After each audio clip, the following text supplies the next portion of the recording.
మహిళలు మా ZPTC Priscilla madam గారు వైస్ ఎంపీపీ మాకు ఇద్దరు కలిసి హైకోర్టులో ఫైల్ చేసి కేంద్రాల్లో ఎక్కడ పడితే అక్కడ విచ్చలవిడిగా తయారు చేయడం, దాన్ని బెల్ షాప్లో పంపించడం.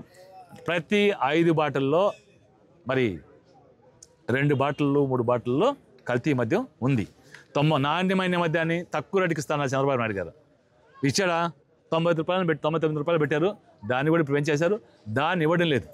ఆ చీప్ లిక్కర్ 99 రూపాయల స్థానంలో ఈ కల్తీ మద్యాన్ని అరికట్టాలి.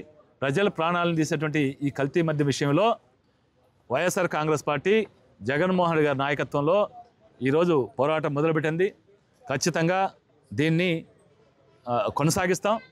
ఈ కల్తీ మద్యాన్ని ఎవరైతే తయారు చేస్తారో వాళ్ళు శిక్ష పడాల్సిందే.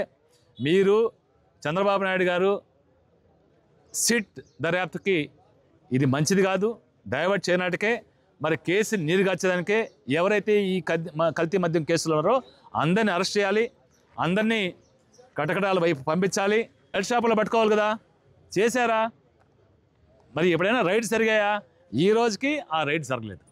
అంటే ఈ పెద్దల యొక్క ఆధ్వర్యంలో వాళ్ళకి తెలిసే జరిగింది కాబట్టి ఇదంతా కూడా అయిపోయేంత వరకు, ఇదంతా కూడా జాగ్రత్త పరుచుకునేంత వరకు, ఇదంతా కూడా అమ్మేసేంత వరకు ఇలాంటి దర్యాప్తులు ఉండవు, ఆ రైడ్స్ ఉండవు, ఏమీ ఉండరు.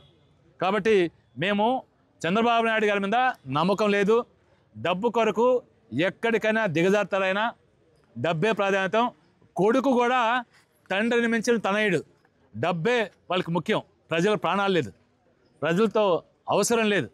ఈరోజు సంక్షేమాన్ని, అభివృద్ధిని రెండింటిని గాలి కొదిలి మాటలు చెప్పుకుంటూ ముందుకు పోతా ఉంది. ఇలాంటి అక్రమ మార్గాల్లో డబ్బు సంపాదన ధ్యేయంగా ఈ ప్రభుత్వం నడుస్తూ ఉంది. ఒకటి డిమాండ్ చేస్తూ ఉన్నాం మేము వైఎస్ఆర్ కాంగ్రెస్ పార్టీ తరఫున జగన్మోహన్ రెడ్డి ఆధ్వర్యంలో, మీకు ఏమాత్రం నీతి ఉన్నా, ఏమాత్రం ప్రజల పట్ల బాధ్యత ఉన్నా సిట్ దర్యాప్తు కాకుండా మరి సిబిఐ దర్యాప్తు వేసి ఎవరైతే దోషులు ఉన్నారో వాళ్ళందరినీ పట్టుకొని వాళ్ళందరి మీద చర్యలు తీసుకోవాలని వైఎస్ఆర్ కాంగ్రెస్ పార్టీ తరఫున డిమాండ్ చేస్తా ఉన్నాం. మన ఎక్సైజ్ సబ్ ఇన్స్పెక్టర్ కార్యాలయానికి ఈ కల్తీ మద్యాన్ని అరికట్టాలి అనే ఉద్దేశం కంప్లైంట్ ఇవ్వడం జరిగింది. అదేవిధంగా రాష్ట్ర వ్యాప్తంగా ఒక పుట్టగొడుగుల్లా ఈ యొక్క బెల్ట్ షాపులు అనేవి ప్రతి గ్రామంలో 1-2 కాదు, విచ్చలవిడిగా మద్యం ఏరులై పారుతూ ఉంది. అదేవిధంగా దీని ప్రకారం చూస్తుంటే మన కుటుంబంలో ప్రతి ఒక్కరూ ఈ యొక్క దాని మీద పోరాడాలి, ప్రతి మహిళ ముందుకు రావాలని కోరుకుంటున్నాను. కల్తీ మద్యమము గురించి సాగుతున్న పోరాటము ప్రతి ఊరిలో కూడా ఈ కల్తీ మద్యాన్ని ఏ టైంలో అయినా సరఫరా చేసే విధానంలో ఉండడం వల్ల ప్రతి కుటుంబంలోనూ ప్రతి ఒక్కరూ ఎంత ఇబ్బంది పడుతున్నారని ప్రతిసారి మేము కంప్లైంట్ చేస్తే కూడా దానికి ఏమి యాక్షన్ సరిగ్గా ఉండడం లేదు. వస్తున్నారు, 2 రోజులు ఆపుతున్నారు, మళ్ళీ మొదలు పెడుతున్నారు. ఈ బెల్ట్ షాప్స్ కూడా స్కూల్స్ ఎదురుగా, దేవాలయాల ఎదురుగా ఇలా పెట్టినప్పుడు అసలు ఆ పిల్లలు ఏం నేర్చుకుంటారు? సనాతన ధర్మ అంటారు. సనాతన ధర్మాల భాగం ఇదేనా?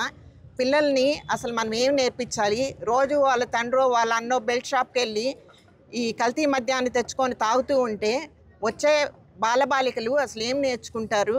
ప్రతి కుటుంబంలో కూడా ఆర్థికంగా చితికిపోతున్నారు, వాళ్ళ ఆరోగ్యాలు పోతున్నాయి. ఖచ్చితంగా ఈ విషయంలో గవర్నమెంట్ కానీ, ఎక్సైజ్ వాళ్ళు కానీ, పోలీస్ డిపార్ట్మెంట్ కానీ యాక్షన్ తీసుకొని తెలుగులో న్యూస్ కి ఫాస్టెస్ట్ యాప్ ఇప్పుడు టోటల్లీ న్యూ అవతార్లో జస్ట్ 5 సెకండ్స్ లో కంప్లీట్ న్యూస్. సోషల్ మీడియాలో ట్రెండ్స్ కి వన్ స్టాప్ సొల్యూషన్.